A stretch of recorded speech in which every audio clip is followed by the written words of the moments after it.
Welcome back to the Venom Workshop. So today I'm going to show you how to adjust the idle on your X18R 200cc, and it's not tough on this bike at all. It's really quite easy. So we're going to come down here.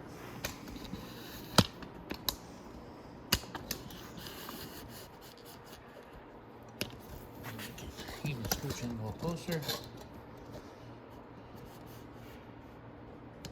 There. So if you look right here, that's the adjustment screw. So I'm gonna go ahead and start the bike. This bike is actually idling really nice, but at least I can show you how to put it up or down.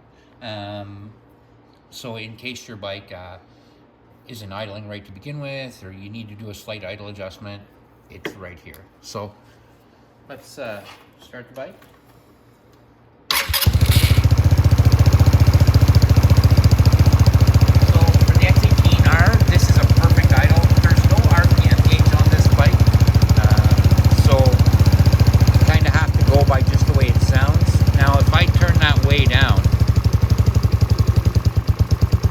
The bike's going to want to stall. That's way too low. So you want to just creep it up a tiny bit.